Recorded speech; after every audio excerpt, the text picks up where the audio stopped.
UFC Vegas 61. This is the weigh-in recap show, full card predictions, and the betting breakdown. Main event is Mackenzie Dern and Xiaonan. We're going to talk about each of the matchups after seeing the fighters on the scales. Make sure you guys smash that like button. If you're new, subscribe. Turn those post notifications on and make sure to share the video as well.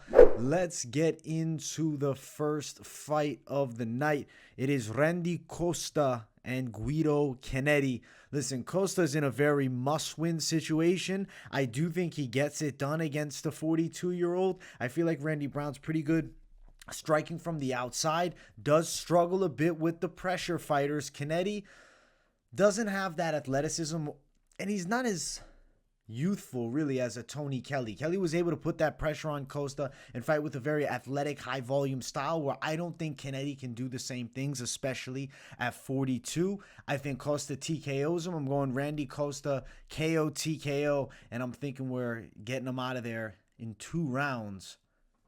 As far as the scales, Costa looking lean, slim, slender. His opponent here, as we get a freaking MMA junkie ad, Guido Cannetti looking pretty good too. For 42 especially. Good fight here. I like this matchup a lot. Looking at the face-off though, like nothing is going to change on my end. I'm still riding with Randy Costa to get the win. I think he's going to go out there, put a stamp on this one. I think he has to for his career. Now, as far as the odds here, Costa's minus 285, Cannetti plus 250. I like Costa to win KO TKO. Minus 138. Not interested. But money line, it is wide. He's a big favorite, but he's a high confidence pick. Definitely parlay piece. Randy Costa over Guido Cannetti to start the night off. Next matchup, Julia Stoliarenko and Chelsea Chandler. I've been picking Stoliarenko throughout the week. I do think she is in a pretty game fight against Chelsea Chandler. We'll pull up the scales here and check them out. There's Chandler. She looks thick. 140 weight class too. There's the face-off. The catch weights are becoming common play here. I think Chelsea Chandler is going to be game for Stoliarenko. I'm going to still stick Stoliarenko. I'm not going to switch it up, but I think Chelsea Chandler is going to be a tricky fight for Stoliarenko. I like the submission threat from Stoliarenko on the mat. Chandler does have decent jiu-jitsu too. She's more scrappy on the feet than Stoliarenko, but I do respect the stand-up game of Stoliarenko and probably a bit more technical with her overall Muay Thai game. Chandler, a little more boxing / kickboxing-esque, but definitely heavy with the hands. I'll pick Stoliarenko to take it, and I'm going to say competitive decision. I don't feel like Stoliarenko is going to go out there and tap Chandler. I definitely think Chelsea Chandler could end up coming through and pulling this one off. And the lines reflect how close this fight is. Minus 113, Stoliarenko, plus 105, Chandler. Another thing that really pushes me towards Stoliarenko is the higher level experience in the UFC. She's been fighting. I know she's taken some losses, but she's still that UFC caliber competition time in and out. Over 2.5. Minus 160. I do think this fight's going longer. I still don't love the over in this fight, though. Stoliarenko by sub, which is definitely Hail Mary, is plus 325. I don't think that's wide enough for me to want to jump on. But Stoliarenko, I think she wins a very hard-fought decision over Chelsea Chandler. Next fight, Maxim Grishin versus Philipe Lins Monstro. I think that Maxim is going to win this fight. Probably dominant decision. I've been picking him throughout the week. I could see Lins having a few moments with his hands, but I think Grishin controls range. I think he's going to be stronger inside of the clinch and, really dictate where the fight goes. I'm going to pick Grishin, though, on the cards. He's not a guy that's going to force the finish by any means. There's Lins. Looks good at 205. There's Grishin. Then there's the face-off between the two. See, Grishin's got that little bit of height edge, but nothing huge as far as like physicality difference between these two. I just think Grishin from range will have an edge, and he knows how to slow the fight down, work it against the cage better than a Lins. I think he'll control the pace and win. Minus 170, Grishin. Philipe Lins is plus 157. Best value for both.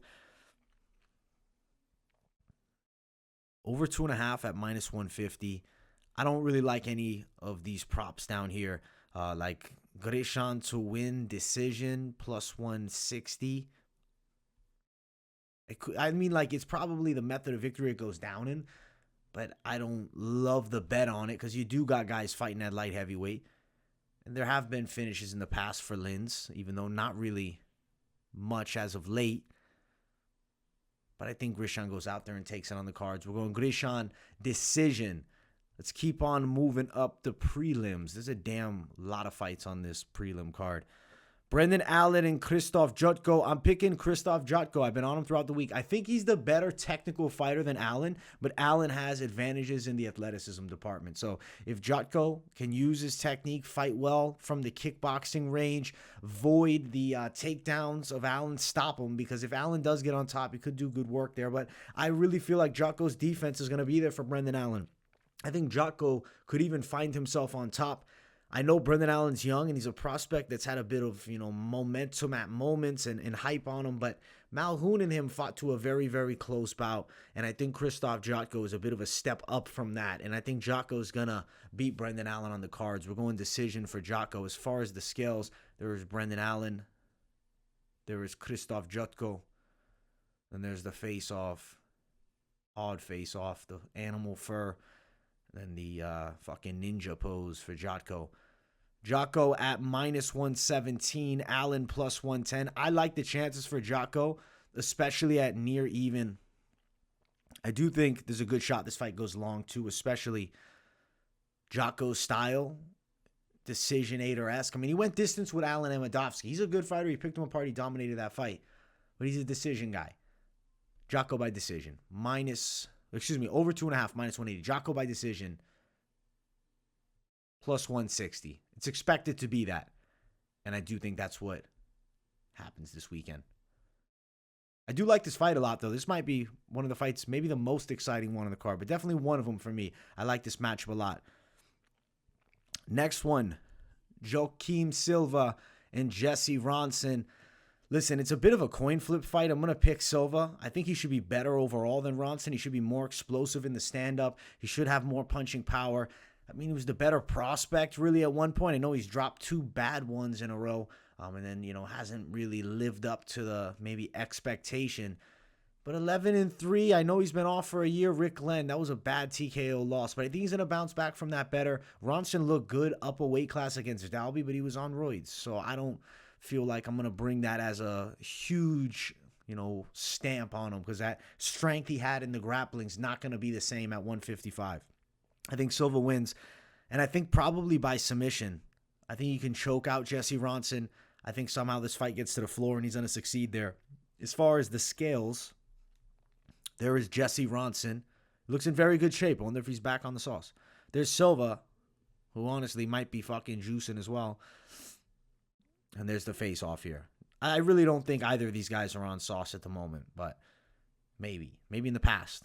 Because both guys are pretty fucking jacked. And I think Silva's going to get the win by submission. I definitely could see the hands flying too and him doing some damage to Ronson on the feet, who kind of drops that lead hand a bit. Ronson plus 126. Silva minus 140.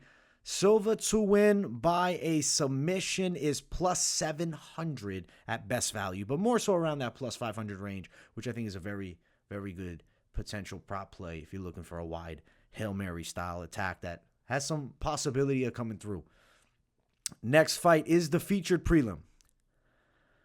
Aleksei Oleinik and Ilir Latifi. Listen, I've been picking Ilir Latifi throughout the week, but I will always caution everyone on Oleinik by submission. It's a live threat all the time. This guy's like an ageless veteran at this point. 60-16-1. That's an incredible record when you really look at it. It's a ton of fights, and that's a lot of consistency and a fuckload of submissions. I'm picking Latifi. I do think he'd be a hard guy for Oleinik to sub, but ultimately there's still that risk there. Now, we'll look at the scales. There is Oleinik.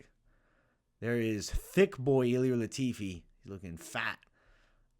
Listen, the face-off worries me because of how fat Latifi looks, and Oleinik is the more natural heavyweight. He's made his whole career upwards at heavyweight. The live submission for Oleinik.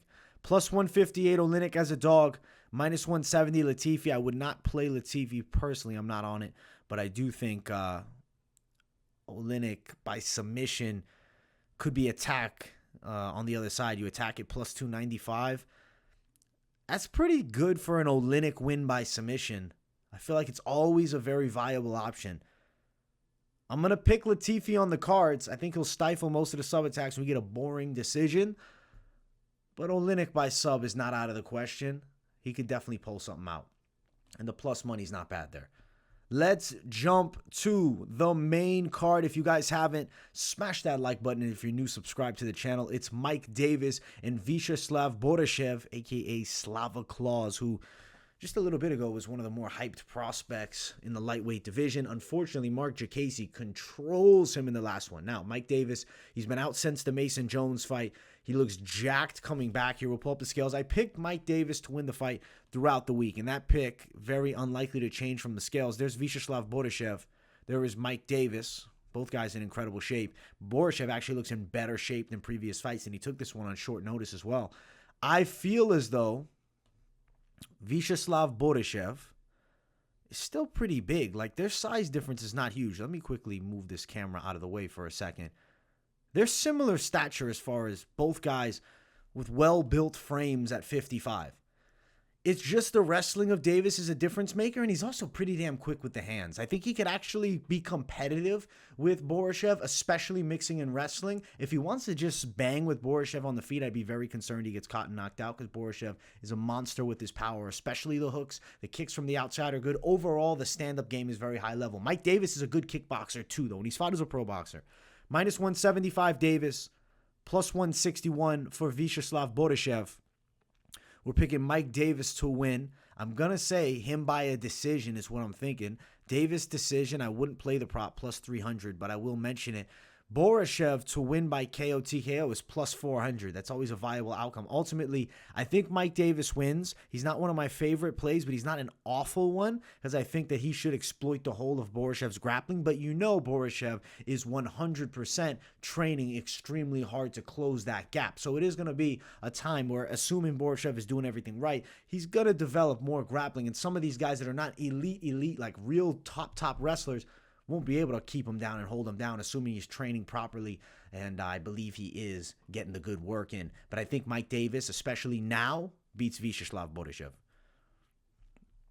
Next fight, John Castañeda versus Willie Cat.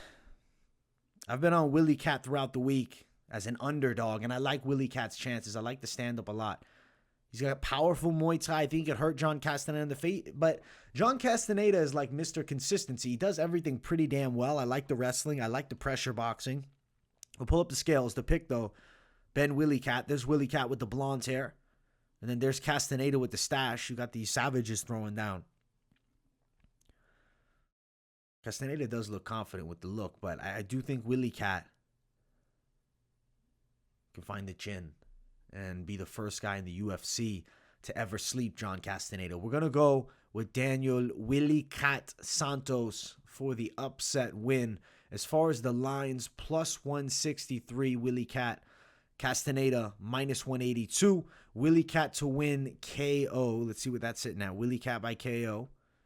Plus 510 at best value. Listen, it might be a little bit of an unpopular pick, but I think he has the power to do it, and I like the stylistic matchup. I'm going Willie Cat by KO over John Castañeda. Let's get to the next matchup. This is a fun one for Sodiq Yusuff. Don Shainis is getting a huge opportunity. Taking this fight against Yusuff, short notice. Yusuff's going to be damn tricky to deal with. Now, he needs a finish. He hasn't got a finish in a bit.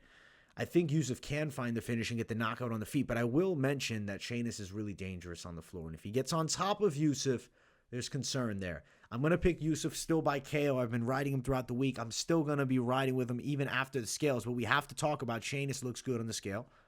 There is Sodiq Yusuff. Size difference is a bit of a real factor to me. I think that Sodiq Yusuff having the edge in the size department is going to probably be able to outstrike Shainis from range. And if Shainis tries to brawl, I see him getting put out by Sodiq Yusuff. We're going Yusuff by KO here. Disgustingly wide line. Minus 910 Yusuff, plus 750 Shainis. You're probably not all over that line. Yusuff to win by KO is minus 140. I mean, coming down from nearly upwards of minus 2,500. From the minus 1,000 range to some minus 120 for KO, it's not awful, but Yusuff has been a bit of a decisionator lately, but we're going to pick him by knockout here over Don Shainis as an extremely wide favorite. If Shainis wins, that's one of those all-time great upsets.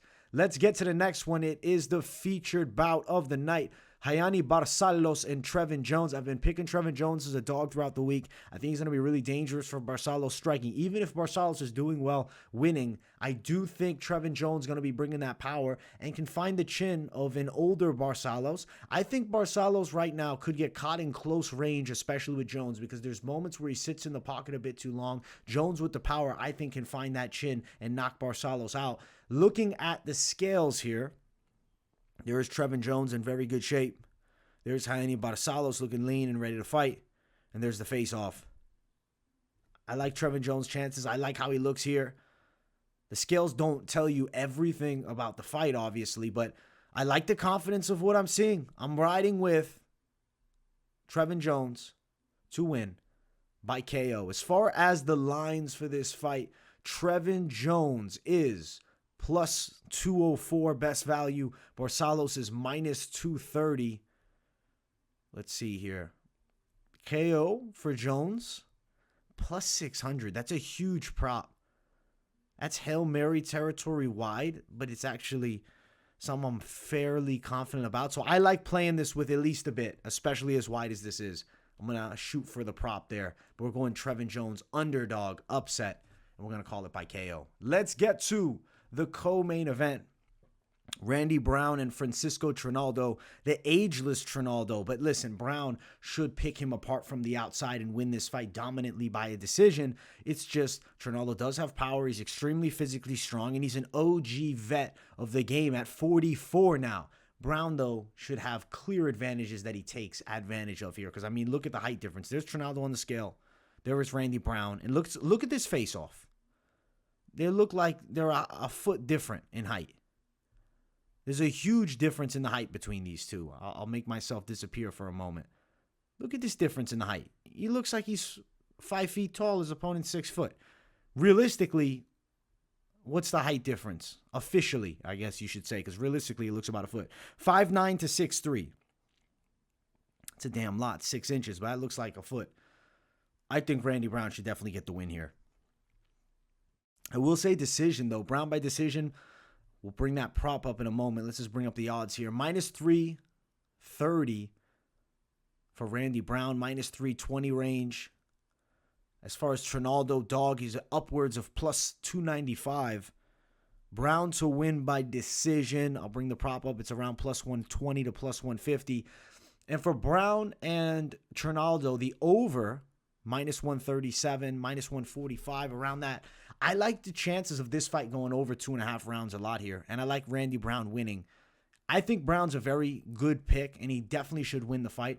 It's just there has to be a little bit of fear of Brown getting shinned here. I know he survived with Chaos Williams, and Chaos Williams is a bigger puncher than Trinaldo, but Trinaldo's an OG, and he has those OG tricks, and he could definitely find that Randy Brown chin. But I do think Brown looks good here and dominates Trinaldo. Decision. Main event of the evening. If you guys haven't yet, make sure to smash the like button, and if you're new, subscribe. I have been picking Mackenzie Dern throughout the week over Xiaonan, and I want to see how they look on the scales. Obviously, the grappler, Dern, has a big advantage when it gets to the floor. There is Xiaonan, looks good on the scale. There's Mackenzie Dern, who looks good on the scale as well. And there is the face-off, where I will tell you guys, Xiaonan looks scary. Xiaonan looks like a damn monster. She's got a little bit of the height edge. She's looking right into the soul of Dern. I'd be a little bit concerned if I'm thinking about attacking Dern heavy. I don't like the odds of it. Xiaonan sitting at plus money. I know I'm picking Dern, but Xiaonan is looking like an absolute savage on the scales. Who's winning the face-off to me is Xiaonan. Does that tell the story of the fight? No. But there is a factor of Xiaonan being a big girl, and she's plus 200 as a dog. I don't necessarily feel like that should be a super justified line. Yes, there is the obvious hole of the grappling, which I believe Xiaonan's working extremely hard to improve. Dern, I think finds her grappling advantages against the cage. I don't think there'll be takedowns, maybe trips, but I think just climbing to the back from the cage is going to be a huge key to victory for Dern. Dern's upwards of minus 225 is the favorite. I like Dern to win. I've been picking her, and I've actually been picking her by sub, but I like over 2.5 a lot. It's around minus 122, minus 125. I think that's a good play. Dern by sub is only at minus 110. I don't like the prop. Maybe you're betting Xiaonan for the chance of a dog. What's Yan Xiaonan to win a decision here? Plus 345. I think Yan is a very live underdog. I'm still picking Dern. I do think Dern can get the sub, but odds-wise, she's not a great bet, in my opinion. But I am going to pick her to win via 4th-round submission over Yan Xiaonan, who I think is going to be a very game test for Mackenzie Dern. And I think an oversized underdog. Looking at the card, I think we have a fun one in store. I will be live for the entire thing, so make sure you guys tune into the Fight Companion. Before I send you guys off, though, let me bring up best fight odds, and let's talk about a potential parlay to play for this card, which I do think is one where maybe you lay on the side of some caution as far as heavy, crazy parlays. I've been liking Krzysztof Jotko throughout the week. Randy Brown a lot. You get in the plus 140 range. If you're feeling good about Grishin, you're going to trust him. It brings you plus 290. I like that play. I also mentioned something because Mike Finch is calling Joaquim Silva a lock. I do respect the Finch man's take. I don't think it would be a terrible parlay at plus 313 there. Joaquim Silva, very close as far as the line here. So it's going to give you that nice little extra juice. I don't love the idea of playing, bigger favorites towards the top. Even though Randy Brown should win plus 220, it's not a fantastic line. These two, Jotko Costa to me, is something I'm feeling real good about. Let's see if I like any of these other attacks potentially. I think it'd be risky to bet everything on the prop of that over. Especially the over 4.5 is not even available here, but over 2.5 could be an addition with Dern Yan if you're looking to take a little high risk action. But I don't love it. Willie Cat if you went Dog City plus 547. But I think like 2 fighter parlay, 3 max. Maybe you added in the Mike Finch pick of Joaquim Silva. Maybe you just said, listen, I'm going Randy Brown plus 220. Be cautious with your parlays. I definitely think erring on the side of caution is a good route, but if you want to go dog crazy, you could run in at plus 2,406 there. But ultimately, these are the true lottery ticket Hail Marys. I think we're in store for a fun card. I hope you guys enjoyed the breakdown. Definitely smash the like button if you guys haven't. If you're new, subscribe. Turn those post notifications on and make sure to share the video as well. Let me know in the comments what you guys think of the picks. And if you don't have anything to say, but you just enjoy the content, as always, drop a W in the chat. See you all for the Fight Companion. I'll be live for the entire UFC card, and then I'll be following it up with a Bellator Fight Companion. So back-to-back Fight Companions, busy Saturday. Looking forward to it. See you all there. Peace and much love, my people.